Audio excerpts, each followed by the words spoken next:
ਦਾਣੇ ਨੇ ਪਾਣੀ ਗਲਾਨ ਚ ਭਾਵੇਂ ਗਿਨੋ 100 ਦਾਣਾ ਮੈਂ ਤੇ ਹੈਰਾਨ ਹੋ ਗਿਆ ਛੱਲੀ ਇਹ ਗੰਨਾ ਹੈ ਸਾਈ ਤੁਸੀਂ ਵੀ ਇਕੱਠੇ 100 ਹੀ ਕਹਿ ਦਿੱਤੇ ਕਿੱਧਰ ਗਏ ਇਹ ਇਕੱਠੇ ਹੀ 100 ਹੀ ਕਹਿ ਦਿੱਤੇ ਇਹ ਉਹ ਮੈਂ ਤੇ ਹੈਰਾਨ ਹੋ ਗਿਆ ਮੈਂ ਕਿਹਾ ਮੈਨੂੰ ਤੇ ਲੱਸੀ ਦਾ ਨਸ਼ਾ ਹੀ ਲੈ ਗਿਆ ਇਕੱਠੇ ਹੀ 33 ਲੈ ਬਸ ਉਸਤਾਦ ਜੀ ਉਹ ਉਸਤਾਦ 100 ਵੀ ਤੇ ਥੋੜੇ ਨਹੀਂ ਗਏ ਨਹੀਂ ਤਾਂ 100 ਵਾਲੇ ਗਨਾਣੇ ਆ ਯਾਰ ਖੋਇਆ 1 2 3 4 कैसे करता कि दूजा फड़ा है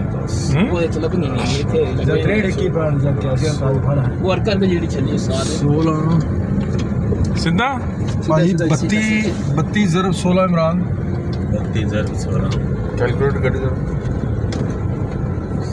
ਅੱਛਾ ਇਹ ਅਦਲ ਭਾਈ ਹੁਣ ਤਿਆਰ ਹੈ ਅੱਜ ਲੈ ਜਾਓ ਬੰਦਾ 500 ਦਾ ਇੱਕ ਘੱਟ ਤੋਂ ਘੱਟ